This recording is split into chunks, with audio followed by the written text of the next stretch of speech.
Death mystifies and even terrifies. But one Asian community, perched on the highlands in Sulawesi, Indonesia, has a starkly different way of dealing with life's final conclusion. The Torajans blur the lines between death and living, and are prepared to dedicate much of their living to staging the biggest of all events in their lives at the Last Rites.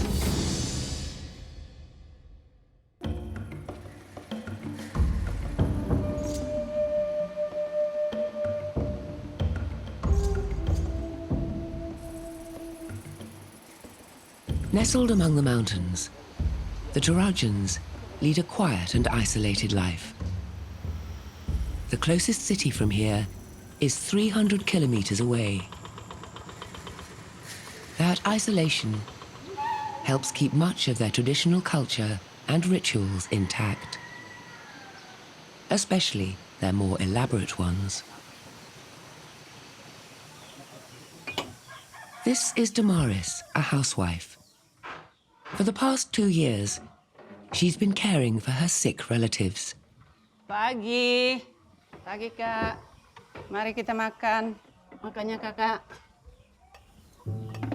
Ini nasinya, minumnya sudah ada. Silakan Kak. Meet Yusuf. And next to him, Alfreda, his sister. Yusuf and Alfreda were very close. They both died 2 years ago. But Damaris, their niece, isn't quite ready to let them go just yet.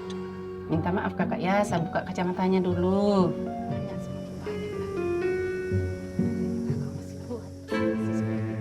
Kita menganggap dia masih belum mati, tapi kayak seperti orang sakit.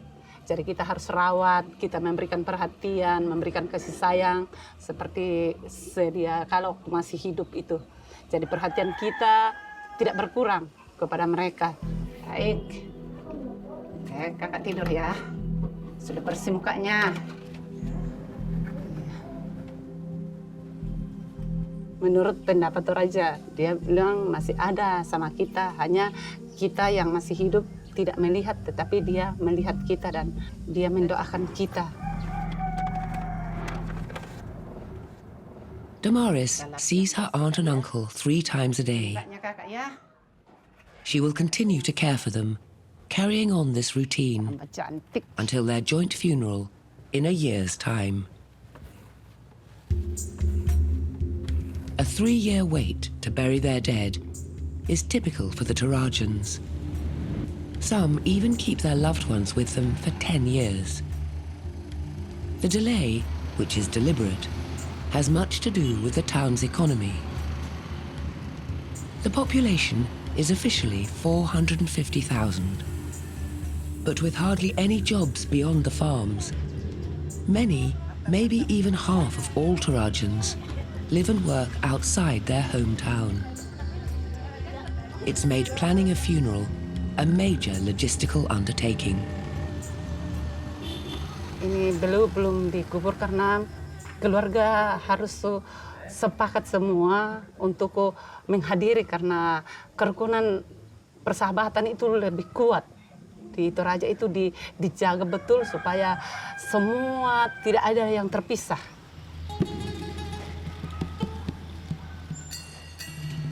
Another reason for the long wait to bury the dead has to do with tradition.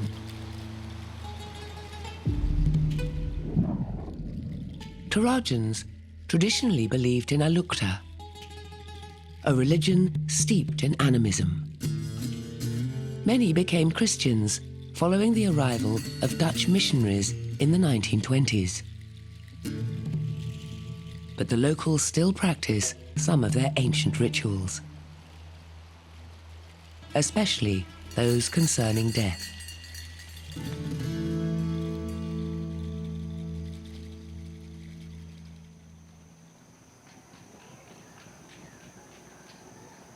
Dini feels it's an essential part of their grieving process. The Jakarta native married into a Torajan family 15 years ago. I found out from my mother-in-law that when my sister-in-law passed away, she doesn't want her to be buried fast because she still wants to be with her daughter for a while. So there is like a need. That's why they keep the bodies for some time. It's not only about the money, but it's getting used to not having them physically, not having the dead physically with you. So it's a process. I think it's beautiful also in a way, even though sometimes you worry about the health issues. Preparations for Yusuf and Alfreda's funeral are underway. The family expects a big turnout. So their arrangements include this, their biggest investment. It's a new wing for their home to house hundreds of their guests. No expense has been spared to give the dearly departed the best funeral money can buy. Sebagai kasih sayang, cinta kasih kita kepada mereka yang terakhir kalinya. Jadi kita rayakan, kita pestakan sebagaimana layaknya. Saya pamit dulu ya, kakak ya. Kakak berdua, silakan kakak tidur, oke? Damaris and her family have a year till their big event. On another side of town, another Torajan family count the days till theirs.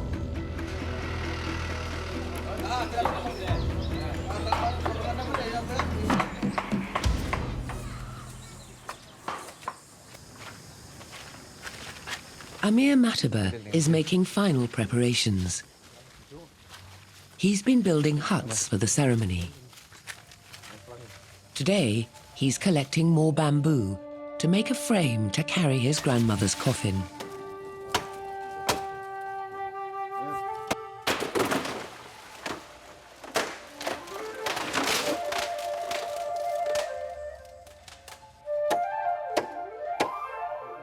Pekerjaan ini memang sangat berat, tapi kita mau di apa lagi? Memang dan harus kita lakukan ini karena untuk persiapan pemondokan itu memang harus dilakukan. Karena mau tidak mau, kalau misalnya kita tidak gotong royong atau dalam hati memang kita niat untuk kerja, itu tidak akan bisa selesai.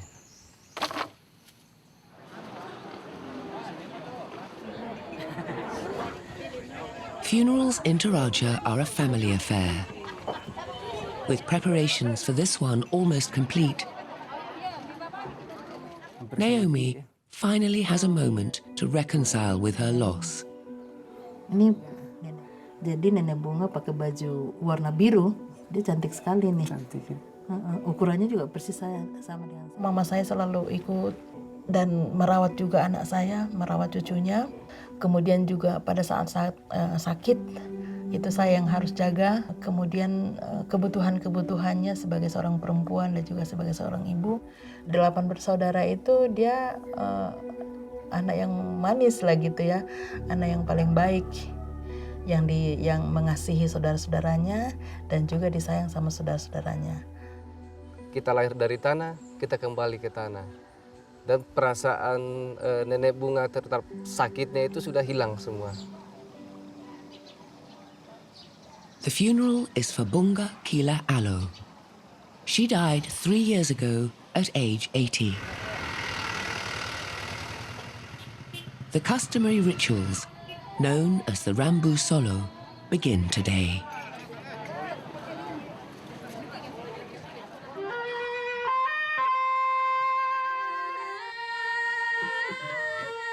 The Rambu Solo is a set of funeral rites based on the Torajans' animistic beliefs. And at the core of these rituals are these sacred beasts. To show their love and respect towards their dead relatives, locals sacrifice buffaloes at funerals on a massive scale.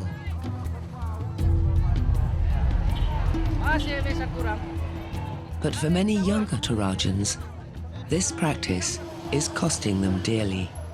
Yang sebenarnya itu misalnya tidak terlalu mewah seperti yang sebelum-sebelumnya.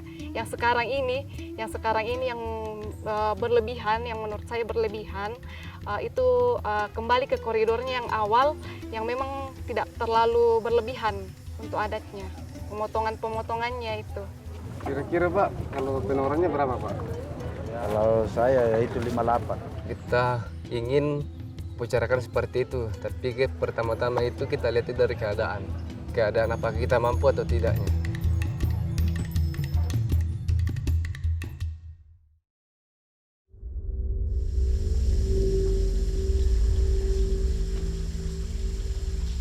Hidden in these mountains in South Sulawesi are the resting places of Torajan souls. Over the centuries, more than 200 tombs were carved out, forming these lofty graves.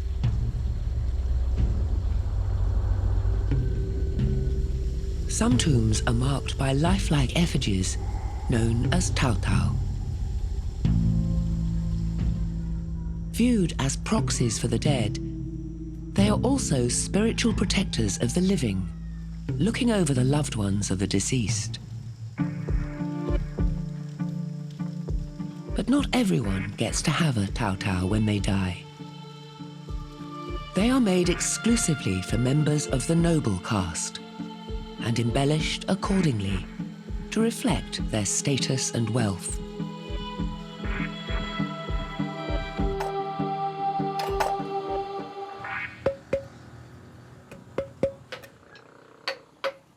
Jeffrey Maguling is one of a handful of carvers who makes them.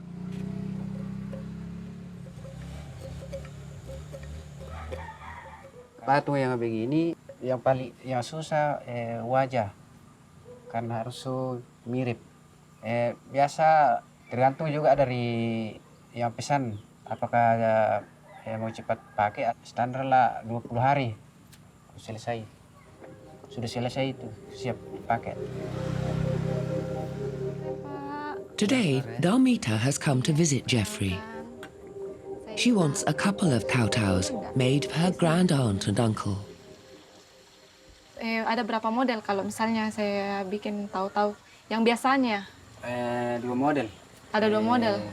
Duduk atau berdiri. Jadi dia butuh yang besar ini atau? Tahu-tahu di sini pentingnya itu hampir sama dengan foto. Jadi pada saat kita melihat itu, wah nenek saya ada patungnya, nenek saya ada fotonya, kan berbeda. Foto itu 2 dimensi, tahu-tahu itu 3 dimensi. Jadi pada saat kita memandang tahu-tahunya ada kelihatan, oh itu nenek saya. Kemudian kita lihat cuman bukan sekedar foto saja. Kira-kira berapa harganya kalau ini? 17 juta. Kalau 17 yang duduk. juta. Kalau yang berdiri? 20 juta. Iya. The tautaus will cost more than $1,000 each, nearly half a year's wages for Darmita. And that's just for the statues. There's a ritual which accompanies the making of each tautau, and it's an even more costly affair. Darmita has barely a year to raise the funds. Cukup persyaratan itu 24 kerbau, macam-macam juga kerbau, ada kerbau belang, balian dan lain-lain itu. Kalau sudah tersedia itu baru bisa bikin patung atau tahu-tahu.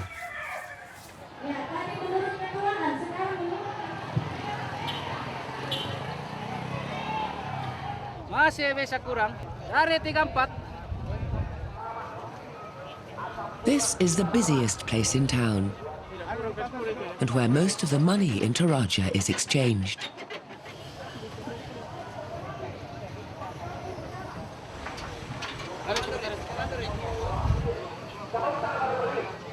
Amir's grandmother's funeral starts today, but he's a few buffaloes short. He's come to this local livestock market for a spot of last-minute shopping. Kira-kira Pak, kalau penorannya berapa Pak? Kalau saya ya itu 58. Nggak bisa kurang Pak? Enggak. Nah, 50 lah Pak, amarannya. kalau misalnya sudah ada, baru kita masuk di dalam tengah-tengah rumah tongkonan. Nah, ada namanya gong atau namanya kalau bahasa Torajannya bombongan. Dan kita harus bilang, nenek, inilah kerbaumu, pegang erat-erat, jangan sampai lepas. Dan ini akan menjadi bekalmu untuk tempat peristirahatan terakhir. Panas.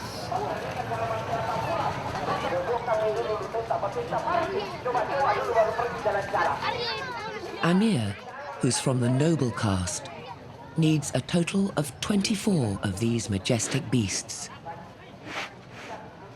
The buffaloes are important symbols of prosperity and status for the Torajans. Kerbau yang kita pilih dari pasar itu bukan sembarang. Jadi memang ada tanda-tanda khusus yang kita perhatikan. Ada yang juga ada yang tidak lengkap. Ada yang tidak lengkap kita butuhkan, ada yang lengkap kita butuhkan. Bukan permintaan nenek, tapi ada pamali. But the custom carries a heavy price. Each buffalo costs at least $2,000 US.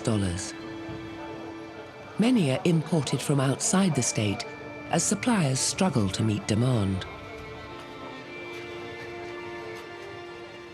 Dalam 1 bulan, misalnya ada 1 rambu solok, kemudian mereka potong misalnya 30 ekor.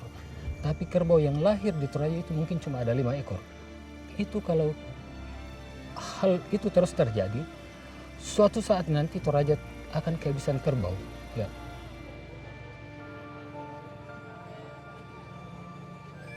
For the highest caste, 24 is enough. But lately, they kill or sacrifice more and more, and the buffaloes get more and more expensive. And at the same time, for the lower caste, actually you can just sacrifice 1-3 buffaloes. But as more and more of the lower caste get higher education and better job, then they want to show also that they can do it and they can respect their ancestors with more buffaloes. There is like a kind of competition to sacrifice more and more buffaloes so that you are seen as, you know, you can do it, you have the status like that. So it's growing like that. The buffaloes are a fraction of what Amir and his family are paying for Grandma Bunga's last rites. Torajan funerals are big and priced accordingly so. This one will cost $150,000 US. A typical outlay for a noble Torajan funeral. Sebenarnya kan ada tanggapan orang itu pemborosan ya. Tapi sebenarnya ini wujud kasih sayang kami terhadap orang tua, terhadap mama yang sudah memelihara kami, sudah mendidik kami sedemikian. Ketika kami rembuk itu, jangan berpikir, wah saya ini ekonomi saya kayak gini, ini saya ini. Tapi yang pertama mendasar dalam hati adalah saya ini gimana ya, disayang sama mama gitu. Sebenarnya prinsipnya itu yang tadi itu, bagaimana mempertahankan identitasnya. But the sheer effort to uphold ancient cultural traditions is crippling Torajans financially. Thankfully, Torajans are beginning to find ways to pay for their death rites and make a living from them too.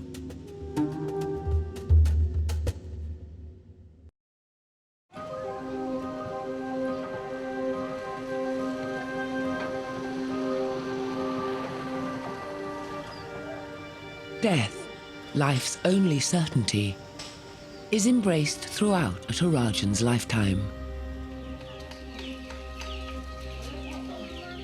Torajans spend their entire lives preparing for death, toiling hard to save up for a grand funeral for themselves and their loved ones.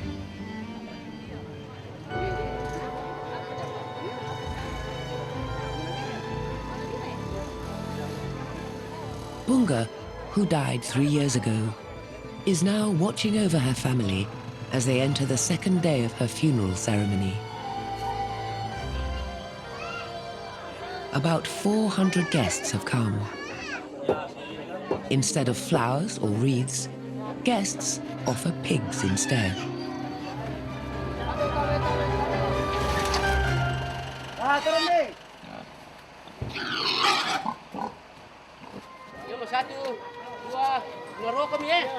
According to traditional Torajan beliefs, these animals will join the dead in the afterlife.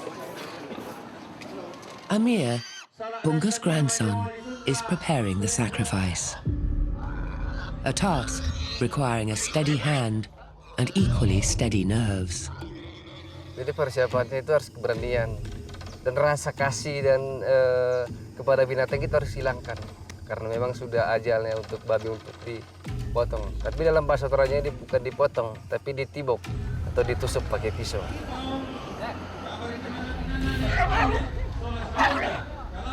Dan sangat ya mau diapa sudah memang ajalnya jadi bukan dipotong, tapi ditusuk pakai pisau.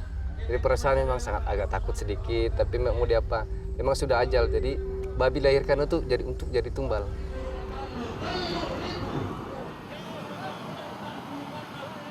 No part of the pig is wasted. The meat, organs, and even its hide are given to guests and neighbors to bring home. Today, some 500 pigs will be sacrificed. A respectable number, befitting of the occasion and the status of the deceased.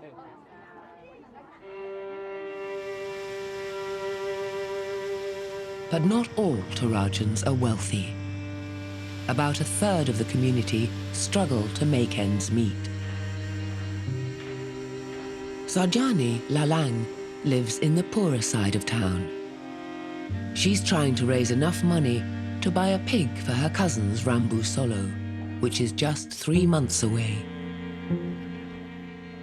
Kerja keras supaya bisa memenuhi impian, mau bisa menyumbangkan kepada orang tua, saudara-saudara yang mengalami kedukaan. Bekerja keras untuk mendapatkan uang, yang upah dari pekerjaan untuk membeli babi dan kerbau. Karena harga kerbau mahal, babi pun mahal.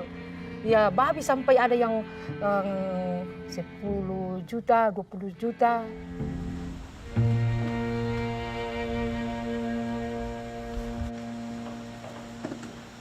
Less well-off Torajans like Sarjani could spend their entire lives paying for funerals. Even for loved ones long dead and buried.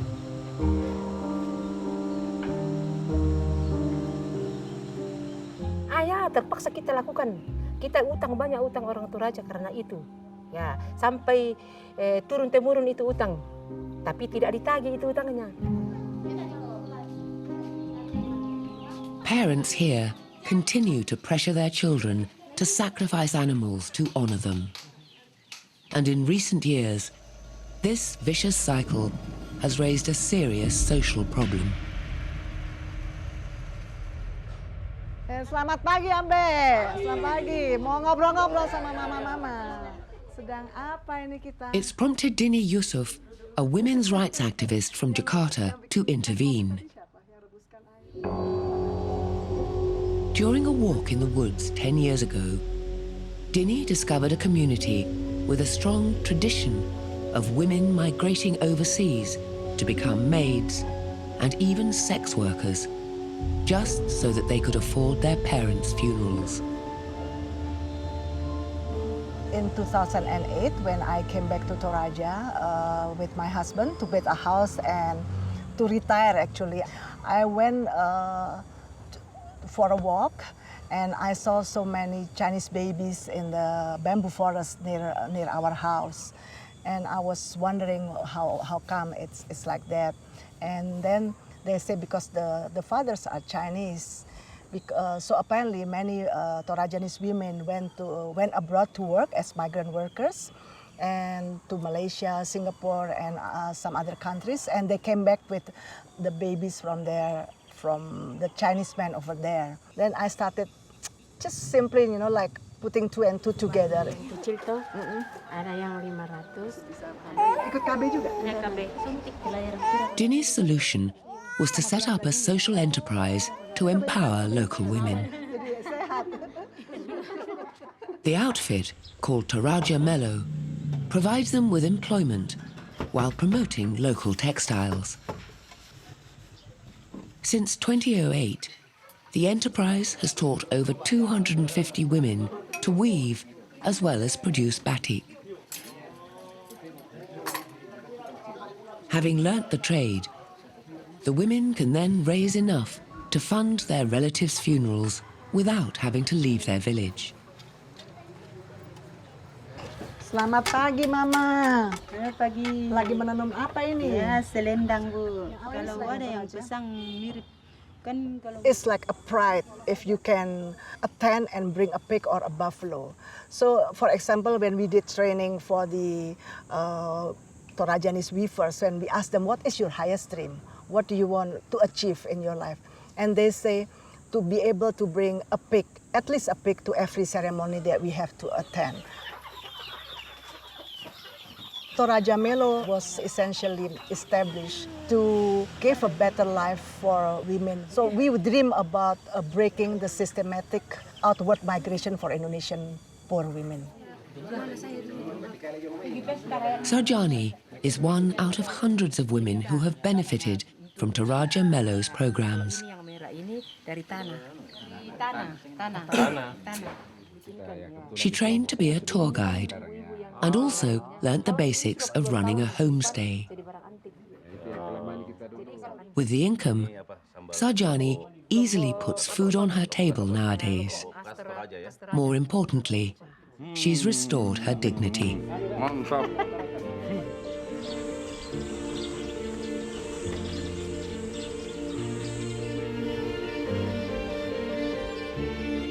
Ya, jelas ada bedanya. Kalau saya tidak punya usaha, tentu saya tidak bisa untuk menyumbangkan sesuatu kepada Rambu Solo. Kalau ada, ya tentu saya sumbangkan.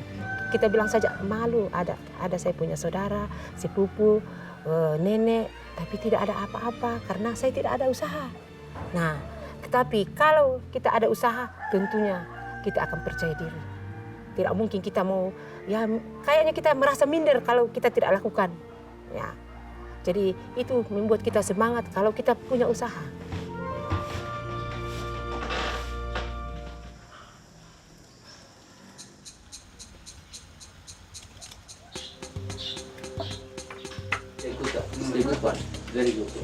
Many other Torajans have profited from tourism. More specifically, death tourism, Toraja's main attraction. Although the town first opened its doors to tourists in the 1970s, it's only in the past 7 years that tourism truly started to take off here. Now, more than 600,000 tourists flock to this enigmatic highland every year. Interest in the elaborate death rites has helped young Torajans like Amir afford and preserve these expensive rituals.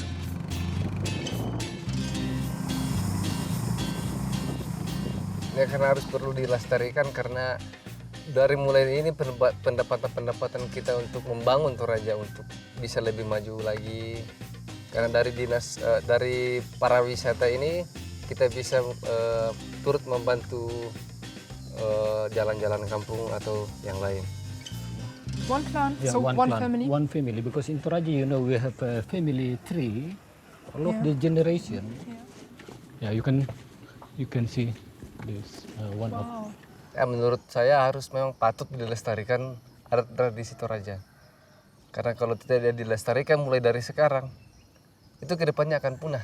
Jadi tidak akan bisa, anak cucu kita lagi tidak bisa melihatnya lagi. In Toraja, actually we don't keep the body inside the ground. We have to move to another house. So the spirit of the body will place in Puya. And then we believe the spirit will come back to the world to blessing the family. That's why we do. Amir recently signed up to become a tour guide. Keep the body Martinez has been mentoring him for the past 3 months. This is the ancient one, the ancient grave for Toraja. This one called it Erong. Erong. So they be family to come to this grave. And then, pada saat saya berkunjung ke Rambu Solo atau ada turis yang mau berkunjung ke sana, itu tidak akan ditolak oleh keluarga. Karena dalam kehidupan orang Toraja mereka percaya bahwa semua orang yang datang di rumah, di halaman rumah orang Toraja itu akan membawa berkat. Mereka selalu menyambut kita dengan baik dan selalunya disambut dengan disuruh duduk di lumbung terus dibuatkan kopi. Ketika saya membawa beberapa turis kita mengunjungi atau menjadi bagian dari kegiatan Rambu Solo salah satu keluarga di Toraja, hal yang paling mereka kagumi adalah banyaknya orang dibanding di negara mereka. Upacara pemakaman di Eropa misalnya itu sangat private bagi mereka. Dan ketika datang ke Toraja, dia akan merasa kagum karena begitu banyak orang yang mengambil bagian. Satu desa, semua tetangga akan datang membantu mempersiapkan acara-acara persiapan Rambu Solo. While Torajans welcome visitors with open arms, they're also careful not to turn Toraja into a theme park and let tourism trample upon their proud traditions. Untuk pariwisata di Toraja, karena memang hal-hal yang ada di Toraja itu memang kita tidak perform untuk pariwisata. Jadi semua berjalan apa adanya saja. Misalnya ritual-ritual itu kita tidak buat ritual Rambu Solo di Toraja untuk mendatangkan turis. Ya, jadi itu salah satu kendala. Sawah-sawah itu tidak disetting untuk dijadikan objek wisata, itu natural. Visitors never fail to be amazed by the spectacle. What's particularly intriguing is the blend in Torajan funerals of two conflicting Torajan beliefs, Christianity and animism.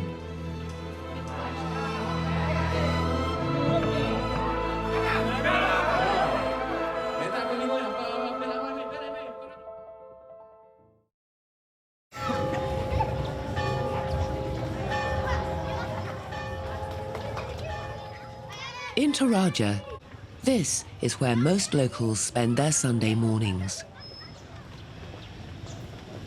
Christianity is a legacy of Dutch colonial rule.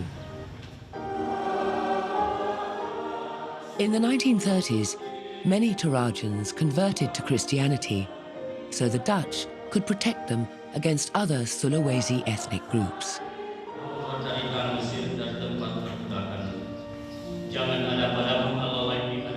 By now, 7 in 10 Torajans are Christians. Over time, they've managed to incorporate the practice of two very different religious beliefs.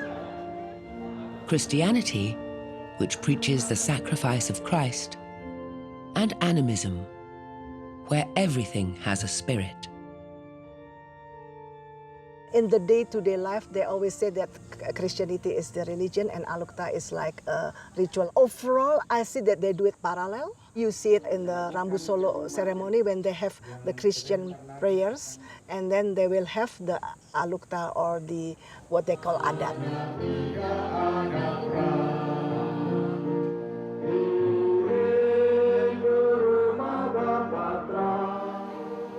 Jenazah orang tua, nenek, terkasih, Esther, bunga, kina Allah. Today is the last day of Bunga's 3-day Rambu Solo. And the highlight of the ceremony has arrived. The animal sacrifices are done in accordance with traditional animistic beliefs. Buffaloes and pigs are meant to protect and serve the deceased in Puya, or the land of souls, in Torajan animism.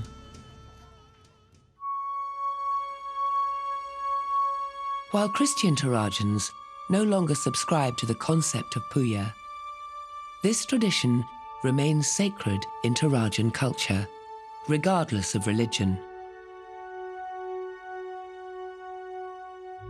Cuman memang kami kemarin ungkapannya mama kami ini memenuhi adat dan aluk, adat dan agama gitu.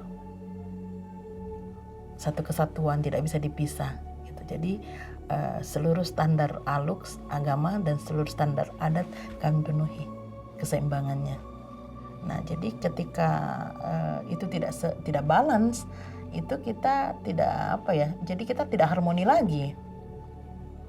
Nah, ini kita sebenarnya menjaga harmoni kehidupan bersama ini. Ketika kami misalnya dengan nggak mau deh gitu ya, misalnya anaknya nggak mau deh, maka kita akan menjadi harmoni yang kacau gitu. Terjadi konflik intern keluarga, konflik intern masyarakat. 33 buffaloes are now ready to be offered to Bunga's soul. The family has dutifully fulfilled their obligations.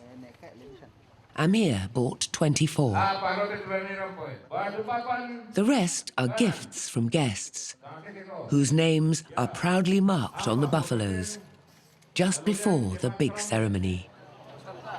Amir's father, Martin, has the honor of drawing first blood. Waktu pertama kali baru saya tarik parang langsung duk-duk, baru ya merasa merasa sedih juga. Tapi ya memang adatnya Toraja. Ya. Memang sudah duk-duk, takut memang dan kasihan.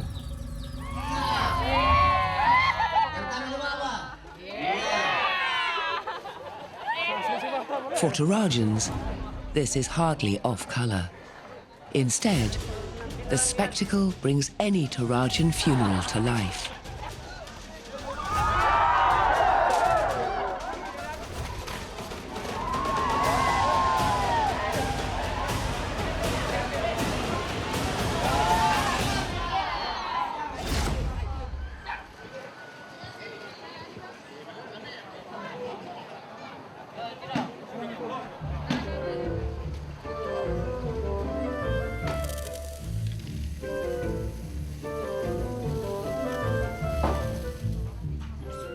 Pada saat ada orang Toraja meninggal, semua rumpun keluarga itu akan memberikan sesuatu yang terbaik, memberi makan banyak orang, supaya orang-orang yang hadir di upacara itu akan merasa bahagia. Dan ketika ada kebahagiaan di upacara Rambu Solo itu, orang Toraja percaya bahwa ada doa-doa dari orang-orang banyak untuk yang meninggal ini, dan roh orang yang meninggal ini akan bahagia juga untuk menuju ke kehidupan yang abadi.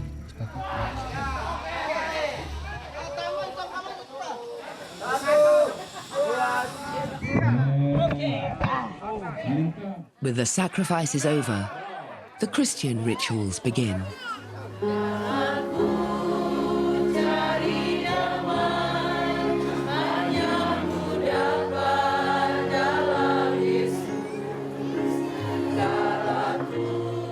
Following that, another ritual. This one much more contemporary. The extended family captures one more lasting memory with the dearly departed. This is how Torajans spend their final moments with their loved ones, with smiles and laughter. To them, a funeral is cause for celebration. Rambu Solo dalam kehidupan masyarakat Toraja merupakan ungkapan duka dari seluruh rumpun keluarga. Namun juga bagaimana mengungkapkan perayaan kehidupan dari yang bersangkutan. Merayakan kehidupan dari Nenek Bunga. Bagaimana Nenek Bunga, dia lahir dari orang tuanya siapa, kemudian dia masa hidupnya kayak gimana, cara hidupnya terhadap orang lain.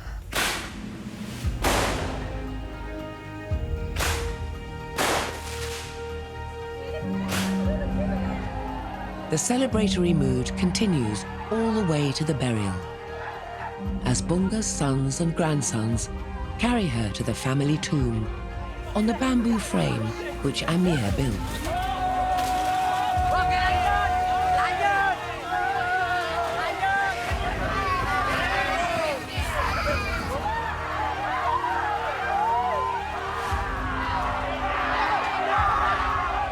These are the final moments with their beloved Bunga, as they share one last journey with her. But they distract themselves from their sadness and the heavy load of the coffin with a game. A good old mud fight. Itu juga pengujian ya, kalau bawa jenazah itu basah-basah atau kotor itu nggak jadi masalah. Itu sudah kebiasaan, jadi nggak ada yang boleh emosi. Dan biasanya itu kalau bawa seperti itu bagaimanapun nggak ada yang luka, tidak ada yang cedera. Ada permainannya ya. Jadi ini apa ya, caranya juga cara menyatakan kasih sayangnya terhadap yang meninggal gitu ya. Dan juga tanda apa ya, solidaritasnya. Siapa yang ikut itu di situ itu tidak ada yang boleh marah.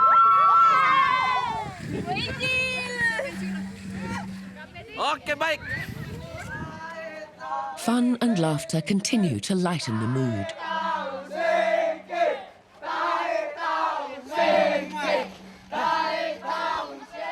Jadi kata-kata yang mereka keluarkan itu tidak tahu sengke, berarti jangan ada yang marah. Apapun yang dilakukan orang di situ tidak ada yang marah. Mau dilempar pakai tanah, mau dilempar pakai kotoran kerbau, itu tidak boleh yang marah. Nah, setelah kita dapat air di situ saling-saling menyiram air.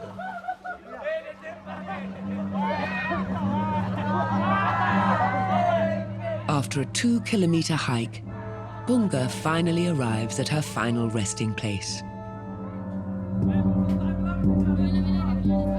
As Bunga's son and grandson proceed with the final preparations, her daughter Naomi is gripped by the moment.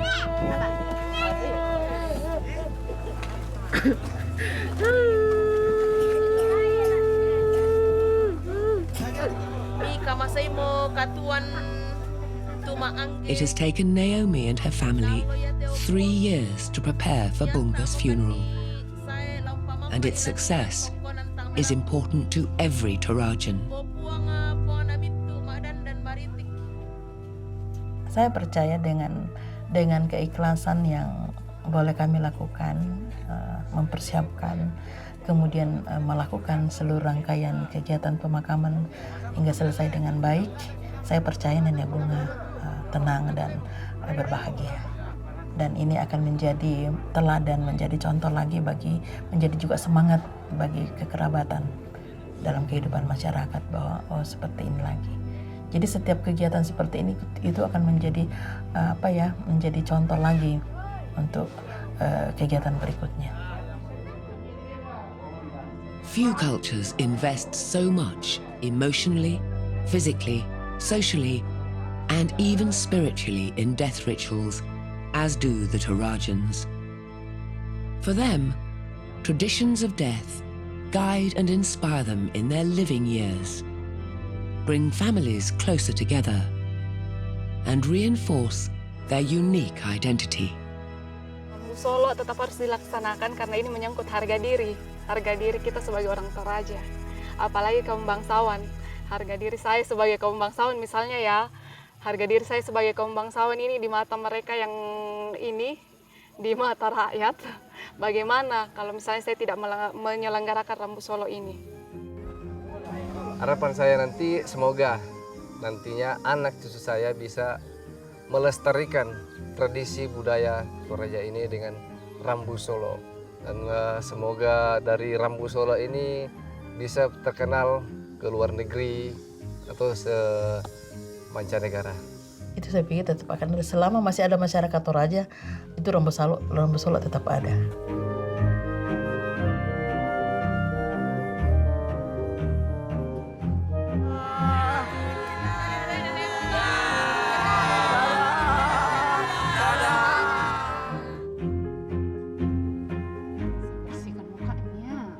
Up in the remote Sulawesi highlands, this proud community fiercely protects its most sacred tradition. The culture of the proud Torajans lives on, for as long as these sacred last rites stay alive.